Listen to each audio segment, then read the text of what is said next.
두 사람 사이의 이해관계 차이는 있잖아요. 대통령은 시스템 공천을 중시한 것 같고 한동훈 비대위원장은 전략 공천을 중시한 것 같고 이게 이제 현재 권력이 누구에게 있는가 네. 누가 결정해야 되는가를 밑에 깔고 있는 거죠. 네. 그래서 이런 문제들이 객관적으로 조정해야만 완전한 통합이 이루어진다고 보는 거죠. 아.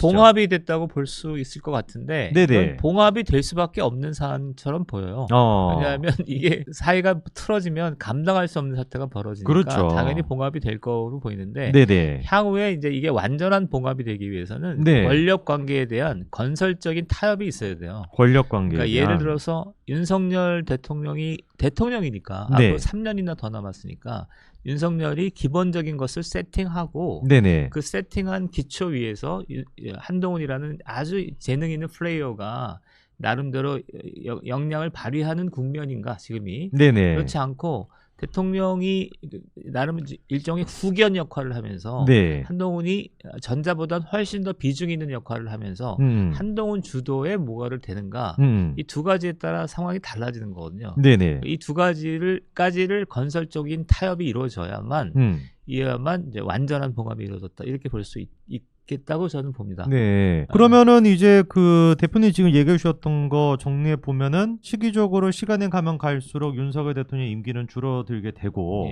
한동훈 위원장이 주도가 돼가지고 다시 이제 재구성이 되는 게 필요할 수밖에 없을 것 같은데요. 근데 3년 정도가 남았기 때문에 네네. 그건 이제 만약에 한 조금 남았으면 그러니까 대통령의 레임덕 국면에 근접한 상황이었다면 네네. 그에 맞게 조정을 했을 텐데 지금은 좀 초유의 상황이에요. 그러니까 한동훈 장관의 어떤 이 정치계 진출을 사람들이 말린 이유가 뭐냐면 네네. 물린 중에 하나가 너무 오래 남았거든요.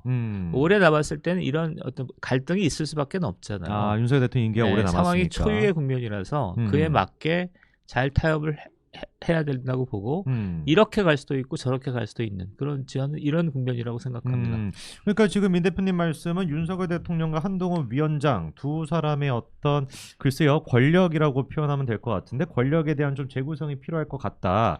특히나 이제 두 사람이 검찰이라고 하는 조직 내에서 상하관계에서 수십 년 동안 있었던 상황이다 보니까 지금은 이제 상하관계가 아니지 않습니까? 그렇죠. 그러다 보니까 새로운 어떤 그런 재구성이 필요할 것 같은데 교수님 좀 어떻게 보셨어요? 네. 저는 한동훈 위원장하고 윤 대통령은요, 네. 이 국정 철학이 똑같아요. 그러니까 저 바라보는 게 똑같기 때문에 네. 사실 갈등의 여지가 없었는데 이번에 뭐냐면 이런 거예요. 그러니까 뭐 이제 대통령실에 나온 얘기 이게 있었잖아요. 뭐 공천 마포갑 마포 공천 이거 얘기 막 했잖아요. 그게 잘못했다고 하는 게 뭐냐면, 그러니까 비대위원 뽑은 거 중에서 이제 김경률 위원에 대한 그런 이제 대통령의 좀 아쉬움 이런 게 이제 드러난 거지. 사실 이 사람 왜 뽑았어 이렇게 얘기하는 게 아니었나. 그러니까 한동훈 위원장 자체가 이제 뭐 싫고 권력을 뭐 주고 이런 문제보다 그냥 단지 이제 김경률 특정 사안에 대해서 김경률 너 때문에 이게 뭐야라고 이제 그런 거라고 봅니다. 아, 그러니까 한동훈 위원장이랑 윤석열 대통령이 바라보는 지점은 당연히 똑같을 것이고 보수적인 어떤 관점에서 단지 이제 의견차라고 좀 생각하면 되는 거겠네요. 김경률 위원을 둘러싼 어떤 뭐 정도의 차이라고 할까요? 대처 방식에 대한 의견차는 아니죠. 이제 한동훈 위원장 너무 지금쯤은 내가 쟤를 왜 뽑았지? 이러고 있을 거예요. 근데 이제 그렇다고 해서 지금 이제 자를 수도 없고 뭐 그런 거. 뭐 대통령실에서는 쟤 뽑은 건 네 잘못이야 이렇게 생각하는 거죠. 뭐 이런 걸 갖고 이제 뭐 갈등이라고 할 수는 없지 않습니까?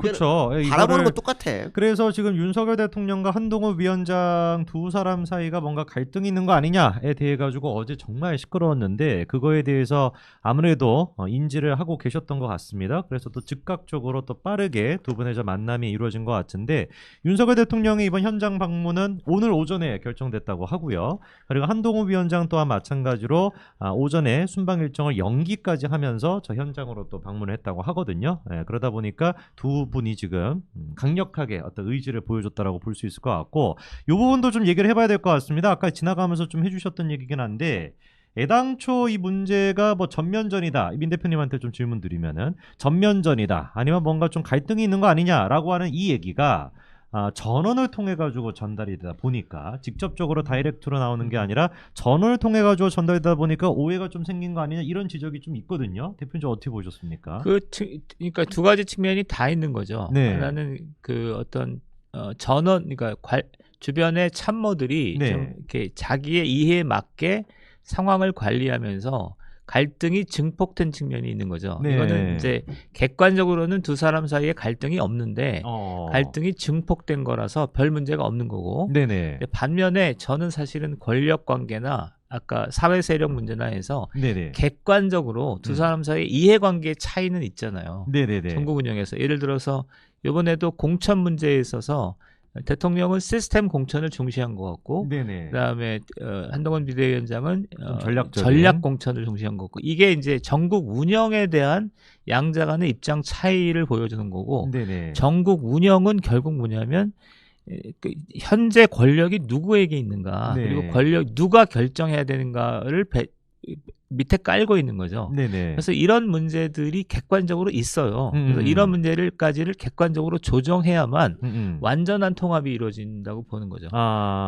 예를 들어서 지금 당장 공천 문제 이제 두 사람이 만나서 네. 어깨 걸고 뭐 이렇게 화해했다고 치고 그다음에 그러면 당장 뭐가 나오냐면 향후 공천은 어떻게 할 그렇죠. 건데 얘기가 네. 나올 거 아니에요. 김경을 위원에 대한 그리고 얘기도. 김건희 여사 문제는 어떻게 할 건데 네. 김경률 씨에 대한 처리는 어떻게 할 건데 이런 그렇죠. 것들 조정해야 되거든요. 네네. 이 조정이 그러니까 케이스 바이 케이스로 조정할 수도 있지만 기저에 아주 기저에 뭐가 깔려 있는 거냐면 한동훈 비대위원장의 정치적 출연 이후에 달라진 정세와 상황을 어떻게 조율할 거냐를 얘기해야 되는 거죠.